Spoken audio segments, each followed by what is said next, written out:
Last వీడియోలో వచ్చేసి మనం దక్షిణ నైరుతిలోని వీధిపోటు ఉంటే ఎటువంటి లాభాలను చేకూరుస్తుంది, మరి ఏ విధంగా ఉండబోతుంది అనే దాని గురించి అయితే మనం తెలుసుకున్నాం కదా.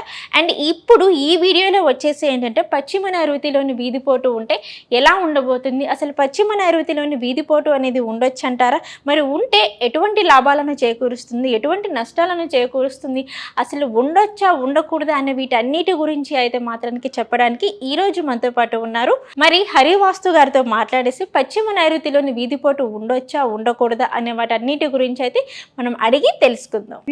నమస్కారం. సో ఈరోజు మనం వీధిపోట్లకు సంబంధించిన ఎపిసోడ్ సిరీస్ వైజ్ గా మనం చేస్తున్నాం కదా. సో ఈరోజు వచ్చేసేసి పశ్చిమ నైరుతి వీధిపోటుకి సంబంధించిన పూర్తి డీటెయిలింగ్ ఇన్ఫర్మేషన్ మనం ఈరోజు ఎక్స్ప్లెయిన్ చేయబోతున్నాం. సో ముందుగా వీధిపోటు అంటే ఏంటి, చాలా మందికి ప్రశ్న ఉండొచ్చు.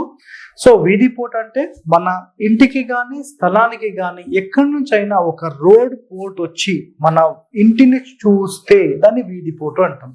ఫర్ ఎగ్జాంపుల్ ఇది గనక మన స్థలం ఉంటే ఇలా ఒక రోడ్ డైరెక్ట్ గా మన ఇంటికి చూస్తుంది అనుకోండి, దాన్ని వీధిపోటు అంటాం. చాలా సింపుల్ గా మీరు ఏదైనా లేఅవుట్ ప్లాన్ తీసుకోండి, దాంట్లో మీ ప్లాట్ అపోజిట్ నుంచి వెనక నుంచి పక్క నుంచి రోడ్ వచ్చి హిట్ అయితే అది మీకు వీధిపోటు కిందకి తీసుకుంటాం. సో వీధిపోటు ఉంటుంది, శూల ఉంటుంది.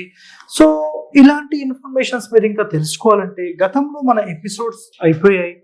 సో ఆ ఎపిసోడ్స్ అనేవి మొత్తం చూడండి, మీకు టోటల్ క్లారిటీ అనేది వస్తుంది. సో ఈరోజు పశ్చిమ నైరుతి వీధిపోటు గురించి మనం ఇప్పుడు డిస్కస్ చేస్తున్నాం. సో నెక్స్ట్ అయితే ముందుగా దిక్కులు తెలుసుకుందాం. సో దిక్కులు తెలుసుకోవాలంటే మొట్టమొదటిగా చూడండి, తూర్పు ఫేసింగ్, ఈస్ట్, దక్షిణం ఫేసింగ్, పడమర ఫేసింగ్, ఉత్తర ఫేసింగ్.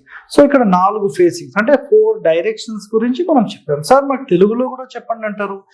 తూర్పు, దక్షిణము, పడమర, ఉత్తరం. సో 4 ఫేసింగ్స్ ఇక్కడ మీకు కనబడుతున్నాయి, 4 డైరెక్షన్స్ కనబడుతున్నాయి. సో దిక్కులు అయిపోయింది. ఇప్పుడు మనకు దక్షిణ వీధిపోటుకు సంబంధించి గత ఎపిసోడ్ అయిపోయింది. ఇప్పుడు పడమరలో కుడివైపు పడమర నైరుతి పోటు.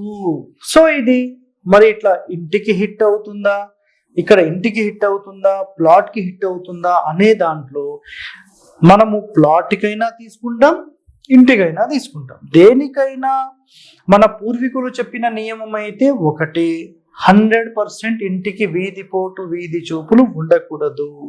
ఒక మానవ నివాస గృహానికి ఎట్టి పరిస్థితుల్లో ఇవన్నీ ఉండొద్దు అనేది వాళ్ళు చెప్పిన మాట. శాస్త్రాలు ఇవి వివరించేశారు. మరి ఇక్కడ ఉండొద్దు అని చెప్పితే వాళ్ళు ఖచ్చితంగా ప్రతి ఒక్కరు ఫాలో అయ్యారు, పెట్టుకోలేదు. అసలు వీధిపోట్ల ఇండ్లే పెట్టుకోలేదు వాళ్ళు. సో ఇది క్లియర్ అయిపోయింది. మరి ఇప్పుడు కాలం ఎట్లా అయిపోయిందంటే, సార్ మేము స్థలం కొన్న తర్వాత మాకు ఈ వీధిపోటు ఉందని తెలిసింది, మేము ఏం చేయాలి అనే పాయింట్ చాలా మందికి ఉండే కాన్సెప్ట్. మరి దీనికి సంబంధించిన పరిష్కారం ఏంటి అంటే, మనం వీధిపోటు ఎక్కడుందో అక్కడ ఒక అడ్డుగోడలాగా ఒక 2 feet గోడ కట్టేస్తే దాని ప్రభావం తగ్గుతుంది. లేదంటే ఒక బ్యానరు, లేదంటే చెట్లు, ఇవన్నీ పెట్టుకోవచ్చు. మరి ఆధునికులు ఏం చేశారంటే, అంటే ఆధునిక వాస్తు నిపుణులు అని చెప్పవచ్చు, ఒక 40 సంవత్సరాలు, 50 సంవత్సరాలు, 60 సంవత్సరాలు, ఒక 100 సంవత్సరాల నుంచి వచ్చిన వాళ్ళు, సరే మన పూర్వీకులు చెప్పలేదు, రైట్, ఓకే. మరి ఇలాంటి ఇళ్లలో వాళ్లకు ఏ సమస్యలు ఉన్నాయి ఒకసారి పరిశీలిద్దాం అనే ఒక కాన్సెప్ట్ లో వీళ్ళు ఏం చేస్తారంటే, వాళ్ళ పరిశీలన చూసి రాసిన పాయింట్స్ కొన్ని ఇక్కడ నేను చెప్పాను. ఓకేనా, చూడండి. తీవ్ర దోషము, ఇది ఈ విధంగా అసలు ఇంటి నైరుతిలో పడడం చాలా తీవ్ర దోషము అని చెప్పేశారు వాళ్ళు. ఓకే, 100% ఇది. నెక్స్ట్, ఇది ఎవరిపై ప్రభావం చూపిస్తుంది అంటే యజమానిపై, ప్రధాన కొడుకుపై చూపిస్తుంది అన్నారు. 2 కాన్సెప్ట్స్ ఇక్కడ. ఓకేనా, ఖచ్చితంగా తీవ్ర దోషాన్ని ఇస్తుందని చెప్పారు. నెక్స్ట్, యజమానిపై, కుమారుడిపై ఖచ్చితంగా ఇది తీవ్ర ప్రభావం చూపిస్తుందని చెప్పేశారు. నెక్స్ట్, సో ఇలాంటి ఇళ్లలో ఉండే మగవాళ్ళు ఏం జరుగుతుందంటే, తాగుడు ఎక్కువ అయిపోయే అవకాశాలు ఉంటాయి. నెక్స్ట్, హింసించే ప్రవృత్తి, అంటే ప్రతిదానికి హింసించడం, ఇంట్లో వాళ్ళను కానీ, బయట వాళ్ళను కానీ, స్నేహితులను కానీ, కొడుకుని కానీ, ఎవరినైనా సరే. సో అలాంటి ప్రవృత్తి తయారవుతుంది. సో వ్యభిచారము నెక్స్ట్ 50 సంవత్సరాలు అని అక్కడ ఉంది. సో ఏంటంటే ఈ ఇంట్లో నివసించే వాళ్ళు 50 సంవత్సరాల లోపల ఖచ్చితంగా మ్యారేజ్ డిస్టర్బెన్స్ అయ్యే అవకాశాలు ఉంటాయి. భార్య భర్తలకు పడకపోవడము, లేదంటే ఇలాంటి హింసించే ప్రవృత్తి వల్ల ఆమె వెళ్ళిపోవడం కానీ ఏదైనా ఒకటి జరిగి విడిపోవడం అన్న జరగచ్చు. ఈ ఇంట్లో నుంచి ఇక్కడ ఒకరు ఇంకో చోట ఒకరన్నా ఉండే అవకాశం ఉంటుంది.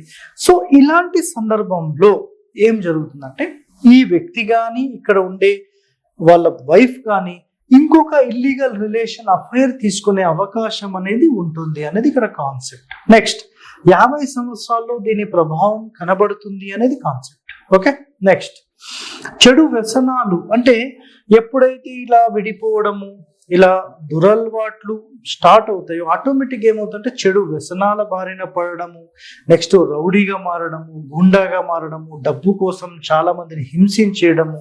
సో ఈ సమస్యలన్నీ ఆటోమేటిక్గా మీరు గమనించవచ్చు. సో పడమర నైరుతి వీధిపోటు ఉన్నప్పుడు ఈ మొత్తం ఈ ఇబ్బందులన్నీ కలిగే అవకాశం ఉంటుంది అనేది ఆధునిక వాస్తు వాళ్ళు మనకు కొన్ని పాయింట్స్ తీశారు. సో ఇది ఎంతవరకు ఉన్నాయి అనేది మనం అందరం పరిశీలించాలి. సో నిజంగా నాకు తెలిసైతే దీంట్లో ఒక 50% వాళ్ళు చెప్పినవి ఉండొచ్చు అని నేను అనుకుంటున్నాను.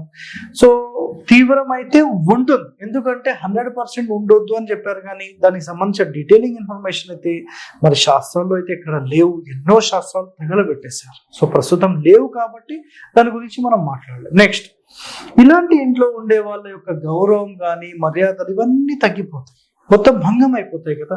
నెక్స్ట్ యాక్సిడెంట్ జరిగే అవకాశం ఉంటుంది.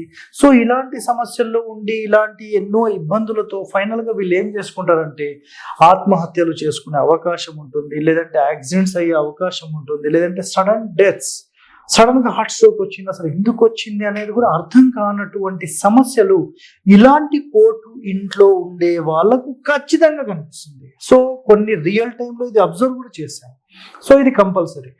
Next marriage problems, illegal relations ఇవన్నీ ఆల్రెడీ చెప్పుకున్నాం. సో మ్యారేజ్ ప్రాబ్లమ్స్ అంటే ఇక్కడ చూడండి, మ్యారేజ్ ప్రాబ్లమ్స్ అన్నప్పుడు ఈ ఇంటి లోపల అంటే ఇలాంటి పోటు ఉన్న ఇంటిలోకి ఎవరన్నా ఒక అబ్బాయి ఉన్నాడు, సరే ఆ ఇంటికి మన అమ్మాయిని ఇస్తున్నాము, ఆ ఇంట్లోకి వెళ్తే మ్యారేజ్ రిలేషన్స్ లో వాళ్ళిద్దరికి ప్రాబ్లమ్స్ వచ్చి మళ్ళీ అమ్మాయి రిటర్న్ వచ్చే అవకాశాలు ఎక్కువగా ఉంటాయి అనేది ఇక్కడ కాన్సెప్ట్. ఇక్కడ పాయింట్ అర్థమైందా మీకు?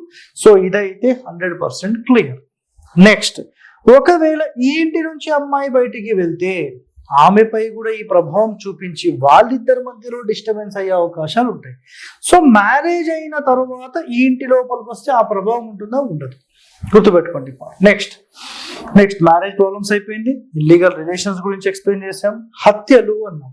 సో ఇలాంటి పోటు ఇంట్లో ఉంటే ఈ ఇంటి యజమానికి అంటే ఎవరన్నా ఏదన్నా ఇప్పుడు వీళ్ళు ఎక్కడన్నా ఫ్రాక్షన్ ఏరియాలో ఉన్నారనుకోండి, ఇట్లాంటి ఇంట్లో ఉంటే హత్యకు గురయ్యే అవకాశం అనేది కూడా ఉంటుంది. సో ఇవన్నీ అబ్జర్వ్ చేశారు. నిజంగా ఇవి మనకు కొన్నైనా పని చేస్తాయి, ఎందుకంటే ఎవరైనా 10 మంది బాగుండాలనే ఒక కాన్సెప్ట్ లోనే కదా చెప్పేది. సో కాబట్టి ఇది 100% మనకి ఎంతో కొంత ప్లస్ చేస్తాయి. మీరు కూడా వీటికి సంబంధించిన పరిశీలన చేయండి, చేస్తే మనకి ఇంకా ఎంతో సమాచారం మనకు తెలుస్తుంది. నెక్స్ట్ ఇక్కడ ఆఫ్టర్ మ్యారేజ్ ప్రాబ్లమ్స్ గురించి డిస్కస్ చేసాం. నెక్స్ట్ దీర్ఘకాలిక వ్యాధులు వచ్చే అవకాశం ఉంటుంది. ఫర్ ఎగ్జాంపుల్ మన క్యాన్సర్ అనుకోండి, పక్షవాతం కూడా వచ్చే అవకాశాలు ఉంటాయి. సో ఇవన్నీ చాలా సమస్యలతో కూడుకొని ఉంటుంది. సో దీనికి సంబంధించిన పరిష్కారం కూడా ఆల్రెడీ నేను ఇదే వీడియోలో చెప్పేశాను. సో అందుకనే వీడియో స్కిప్ చేయకుండా చూడండి. నెక్స్ట్ ఆర్థిక ఇబ్బందులు వచ్చే అవకాశాలు ఉంటాయి. సో ఇంత తాగుడు ఇవన్నీ చేయడం వల్ల మ్యారేజ్ డిస్టర్బెన్స్, హస్బెండ్ వైఫ్ విడిపోవడము, సో ఇల్లీగల్ రిలేషన్స్, దాని తర్వాత చెడు వ్యసనాల బారి పడడం, వీటన్నిటి వల్ల ఏమవుతుందంటే ఫైనల్ గా ఇల్లు అమ్ముకునే యోగం వరకు కూడా వెళ్ళిపోవచ్చు. సో ఇలా జరుగుతుందండి, గుర్తుపెట్టుకోండి. ఆర్థిక ఇబ్బందులు ఖచ్చితంగా వస్తాయి, క్లియర్. దివాలా తీయడము, ఇల్లు అమ్ముకోవడం, ఇక్కడ చూసుకోండి తండ్రి కొడుకుల్లో వాళ్ళిద్దరికే పడదు, అలాంటి సమస్యలు తయారవుతాయి. ఎన్నో ఆటంకాలు, మీరు ఏది చేశారో అందులో ఆటంకం. సో పూర్వీకులు క్లియర్ గా అందుకని ఏం చెప్పేశారంటే అంటే ఇంత డీటెయిలింగ్ గా చెప్పకుండా సింపుల్ ఒకటే మాట చెప్పేస్తారు, ఏంటంటే వీధి పోటే ఉండకుండా మీరు కట్టుకోండియా అని చెప్పేస్తారు. సింపుల్ మాట. సరే, ఉంటే ఇవన్నీ జరుగుతాయని చెప్పారు. మరి ఒక్కసారి మీరు కూడా పరిశీలించండి, నిజంగా ఇలాంటి సమస్యలతో మనం ఉందామా? హ్యాపీయెస్ట్ లైఫ్ ఉండాలనేది అందరి కాన్సెప్ట్. ఇల్లు కొంటే ఎట్టి పరిస్థితుల్లో ఎలాంటి వీధిపోటు లేని ఇంటిని కొని మీరందరూ సుఖ సంతోషాలతో ఉండాలని మనం ఎప్పుడు కూడా కోరుకుంటూనే ఉంటాం. సో మీ అందరూ బాగుండాలని కోరుతూ మీ హరివాస్తు హరి. సో ఇలాంటి ఇన్ఫర్మేషన్స్, ఇలాంటి మంచి వీడియోస్ మీకు కావాలనుకుంటే మీరందరూ లైక్ చేయండి, సబ్స్క్రైబ్ చేయండి, 10 మంది కూడా షేర్ చేయండి. థ్యాంక్ యూ అండి, ధన్యవాదాలు. షేర్ చేయండి, లైక్ చేయండి, సబ్స్క్రైబ్ చేయండి. మరిన్ని వీడియోల కోసం బెల్ సింబల్ పై క్లిక్ చేయండి.